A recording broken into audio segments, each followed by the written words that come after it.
তো welcome to this video. আমি গত পর্বে আপডেটটা দিয়ে দিয়েছিলাম। এই পর্বে আমরা একটা থিম কাস্টমাইজেশন নিয়ে কাজ করা শিখিয়ে দিব, একটা প্রিমিয়াম থিম। সো এটা শুরু করার আগে আমরা সি প্যানেল থেকে একটা ওয়ার্ডপ্রেসকে ডিলিট করব এবং আমরা মাল্টি সাইট ওয়ার্ডপ্রেস ইনস্টল করব, যেটা এর আগে আমরা কখনোই দেখি নাই। সো ওই জিনিসটা আজকে আমরা করব।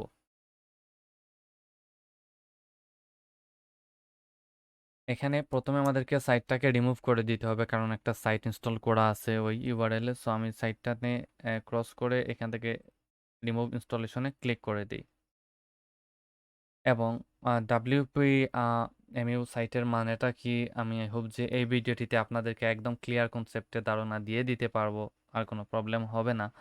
তো এই যে প্রথমে আমি ইনস্টল নামে ক্লিক করব, ক্লিক করার পর ভার্সন যেটা আছে এইটা এখান থেকে এইচটিটিপিএস সিলেক্ট করলাম, ডোমেইনটা সিলেক্ট করে দিলাম, তারপর এইটাকে এখান থেকে কেটে দিই। কেটে দেওয়ার পর সাইট নেমে একটা দিয়ে দিই, যেহেতু আমরা সফট কোড আর বিডি তাই এইটাই দিলাম। টাইটেলে আমাদের টাইটেলটা দিয়ে দিই লার্নের অন মানে। তারপর এই যে ডাব্লিউপিএমইউ এনেবল ওয়ার্ডপ্রেস মাল্টিপল ইউনিট বা যেটাই হোক একটা আর কি, এক্স্যাক্টলি মনে পড়তেছে না, এনেবল মাল্টিসাইট অপশন এরকম কিছু একটা।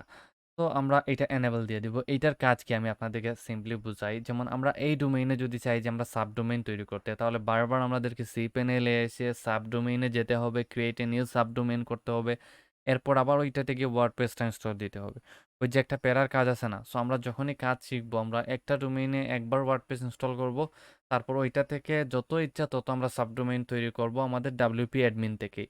আমাদেরকে আলাদা করে আর কোথাও যেতে হবে না।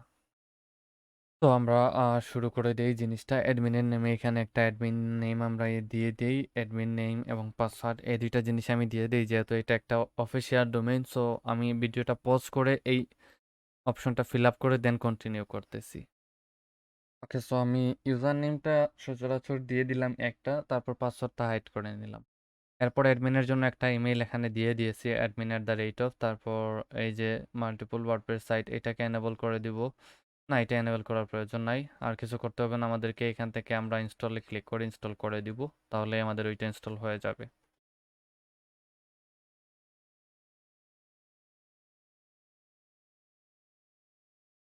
আমাদের ইনস্টল ডান হয়ে গেল। এবার যদি আমরা একটু ডাব্লিউপি অ্যাডমিনে যাই, তাহলে আগের থেকে একটু পরিবর্তন দেখতে পারবো আমাদের ওয়েবসাইটে। এক্স্যাক্টলি আগের ডাব্লিউপি অ্যাডমিনের মতো দেখতে পারবো না, কারণ প্রত্যেকটা সাবডোমেইনের জন্যই এই ডাব্লিউপি অ্যাডমিনটা আমরা ইউজ করব, আমাদের ডোমেইনের পাশে যেটা। এই যে দেখুন, এই ডাব্লিউপি অ্যাডমিন এই বারটা কিন্তু সেমই আছে, কিন্তু উপরে দেখুন এই যে মাই সাইট লেখার পর আরও একটা ইয়ে চলে আসছে। তো এখানে একটা জিনিস আমাকে ফার্স্ট অফ অল এক্সপ্লেন করে নিতে হবে। এই যে এই সাইটটাকে বলা হয় নেটওয়ার্ক অ্যাডমিন। আমরা imonsacademy.com ডাব্লিউপি অ্যাডমিনে আছে, এটাকে মূলত বলা হয় নেটওয়ার্ক অ্যাডমিন।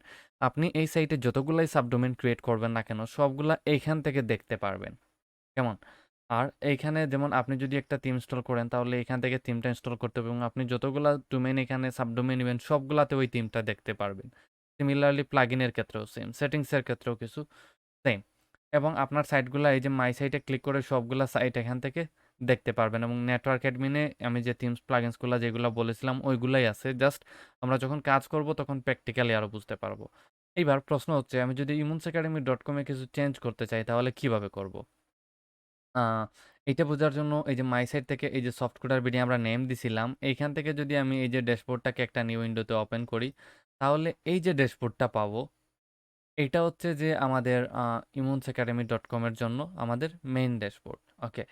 আর আমরা যদি চাই যে নতুন করে একটা সাবডোমেইন ক্রিয়েট করব আমরা imonsacademy.com সামথিং। ওকে।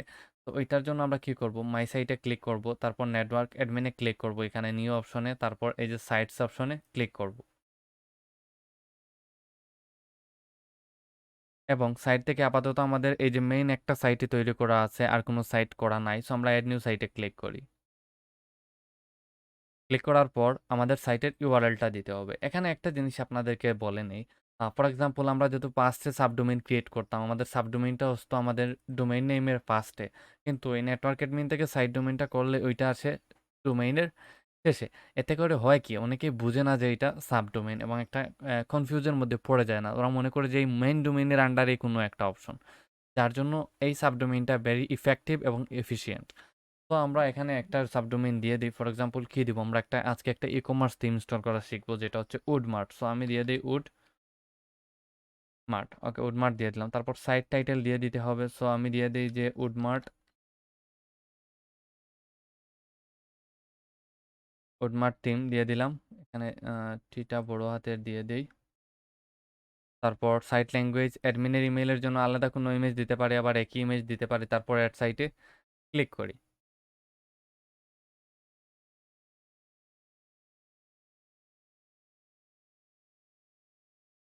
এই যে দেখুন, আমি যদি এইবার পেজটাকে ফার্স্ট অফ অল একটু রিফ্রেশ দিয়ে নিই, এইবার আমি যদি মাই সাইটসের আন্ডারে যাই, এখন কিন্তু আমার একটা সাইটই দেখাচ্ছে, আর কোনো সাইট আমাকে দেখাচ্ছে না। এর কারণটা কি আমি জানি না। সো আমি কি করব, অল সাইটে ক্লিক করব, সাইটসের আন্ডারে অল সাইটস। এখান থেকে এই যে দেখুন আমাদের টুডমার্টটা দেখাচ্ছে। এবার যদি আমি এইটার ড্যাশবোর্ডে ক্লিক করি, তাহলে কিছু অপশন আপনারা দেখতে পারবেন, কিছু অপশন মিসিং দেখতে পারবেন। নো ওয়ারি, টেনশনের জন্য এই যে এখানে দেখুন কিছু নিউ অপশন অ্যাড হয়েছে, মাই সাইটস, দেন পোস্ট, মিডিয়া পেজ। এখানে কিছু অপশন মিস আছে, ওগুলা অ্যাড হবে। এবার আমি যদি অ্যাপিয়ারেন্স থেকে থিমসে ক্লিক করি, তাহলে আশ্চর্যকর একটা জিনিস দেখুন, এখানে অ্যাড থিমের কোনো অপশনই নাই। আপনি কিভাবে থিমটা অ্যাড করবেন? সিমিলারলি আমি যদি প্লাগইনসে হভার করে ক্লিক করি, এখানে অ্যাড নিউ প্লাগইনের কোনো অপশনই নাই। সো কিভাবে অ্যাড করবেন? ওইটা করতে হবে আপনার ওই নেটওয়ার্ক অ্যাডমিনের থিমস এবং প্লাগইনসে, এবং ওইখানে যেগুলো ইনস্টল করবেন ওইগুলো প্রত্যেকটা সাইটেই আপনারা পেয়ে যাবেন, ওইখান থেকে ইজিলি ইনস্টল করে নিতে পারবেন। সো এটা ছিল ফার্স্ট পার্ট, কিভাবে একটা মাল্টি ওয়ার্ডপ্রেস ওয়েবসাইট তৈরি করতে হয় বা একটা ডোমেইন ম্যানেজ করে নিতে হয়। সো এটা আমরা শিখলাম। আগামী পর্ব থেকে আমরা নেক্সট স্টেপটা যাব। Thank you.